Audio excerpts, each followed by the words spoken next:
The girl from the Colombian slums, whose destiny, it seemed, was originally destined prostitution and death in a muddy ditch, Griselda Blanco wiped his nose-hardened drug traffickers, creating a powerful drug cartel and having made a multi-billion-dollar fortune. Known by the nickname Black Widow and Godmother of Cocaine, and today it remains the most controversial and successful figure in the global drug trade. About childhood Griselda Blanco, unfortunately, little known. She was born February 15, 1943 in Colombia, in the slums of the port city of Cartagena. At the age of 3 his mother had taken her in Medellin, the father of Griselda in general, no information. From childhood Maine began to earn one pickpocketing and were largely successful. It is known that her mother, she was deep in crime, and an 11-year-old girl was involved in the kidnapping of a child from a rich family for ransom. They say that Griselda Blanco shot a kid in cold blood when the situation turned in the wrong direction. Although, this may be one of the legends, which has acquired a life of legendary narco-barons. 14 Griselda Blanco ran away from home. She was tired of mother constantly hit her. To 20 years she has made her living as a prostitute and could work in this field up gray hair, if not for a fateful meeting with a drug dealer Carlos Trujillo, who married her. It seemed that the marriage had returned Griselda to a normal life. She bore her husband 3 sons, took care of the house, forgetting about his criminal past. Merchants of cocaine.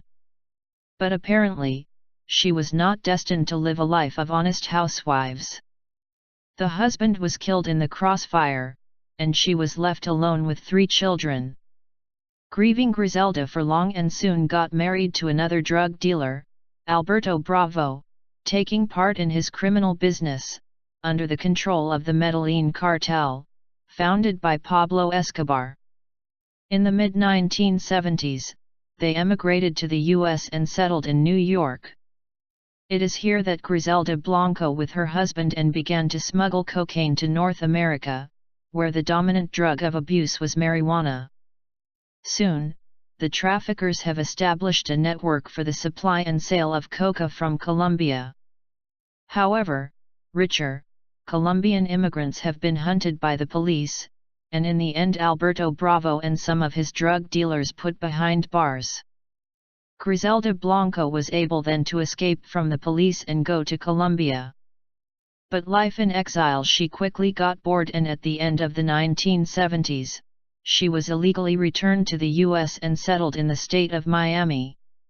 In Miami in those years was hot. There was a real war for the redivision of the market of drugs between suppliers of marijuana and cocaine. In the history it is known as the War Cocaine Cowboys.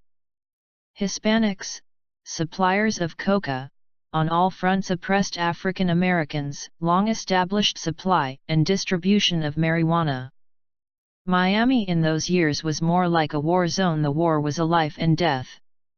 Griselda Blanco, without hesitation, entered on the path of war, demonstrating remarkable organizational skills and iron character. Arrived turned out fabulous.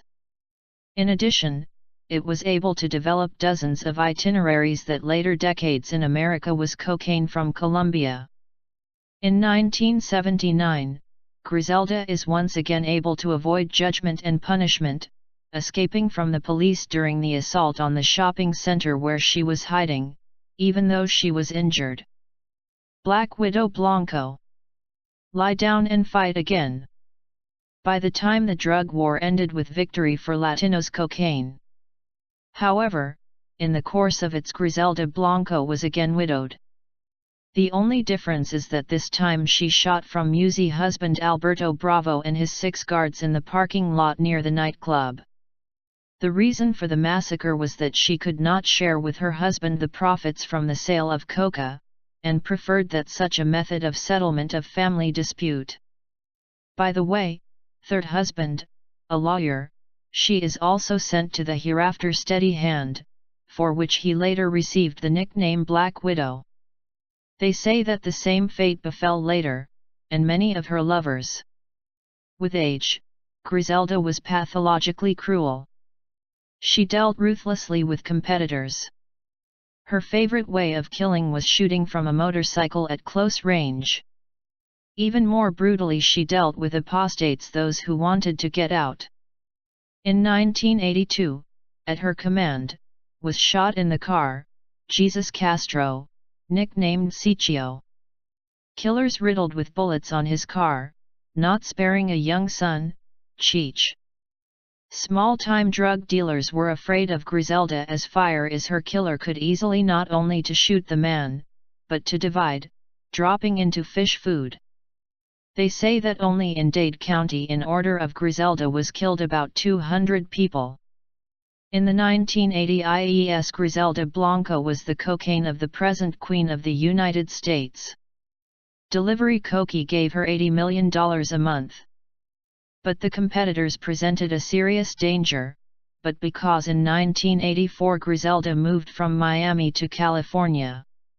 However, got out of the frying pan into the fire. In February 1985, she was arrested for the organization of 3 murders, more were unable to prove, and sentenced to 15 years in prison.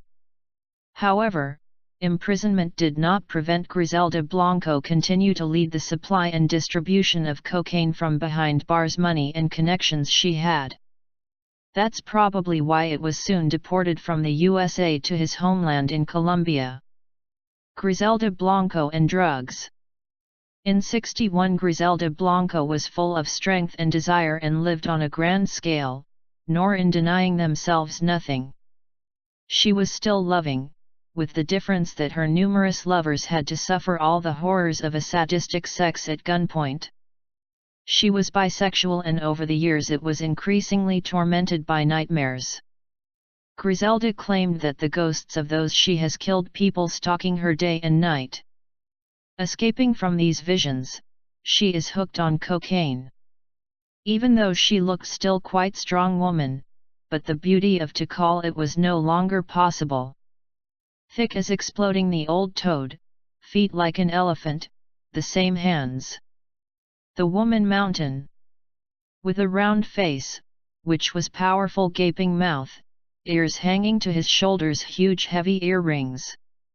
Family members by this time survived only Michael Corleone Blanco, the youngest son, the fourth born of her lover Dario Sepulveda, who was killed on the orders of Griselda, and the boy's killers was brought to the mother.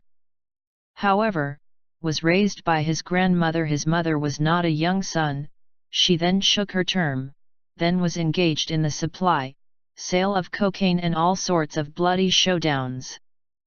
3 sons from my first husband was killed every time, all participated in the cartel Griselda Blanco. However, the younger also followed in the footsteps of her mother, but fate still kept it. However, shortly before his mother's death, Michael Corleone still was under arrest, albeit house, for participating in the transportation and distribution of cocaine. Griselda opened her own lingerie shop that sold fashionable panties, belts, and bras, a kind of exclusive from Griselda Blanco. Linen had hidden pockets for the carriage of small quantities of drugs. Said she continues to narcospita, although relatives claimed that Griselda is fully retired and is making money now on real estate. And shop lingerie for the soul, for the entertainment of the aging women. Death of the Black Widow. That's just biological age Griselda are unable to meet in health and memory. And no wonder the woman about her life is something not to just die in bed surrounded by grieving relatives after death. At the age of 69 she became a victim of the killer queen of cocaine, shot unknown, itching at speed on a motorcycle at the moment when it's at 2 in the morning out of a butcher shop in Medellin with a piece of pork tenderloin in the bag. This was a favorite scenario of the murder of Griselda, and the police was not surprised of her death. She was long anticipated. Competitors still believed Griselda danger to herself. Peculiar Monuments narcobarons, known for his wild cruelty, became the documentary Cocaine Cowboys, filmed during the life of Griselda Blanco, and the TV series Black Widow, a joint production of the United States, Colombia, and Mexico, filmed after her death.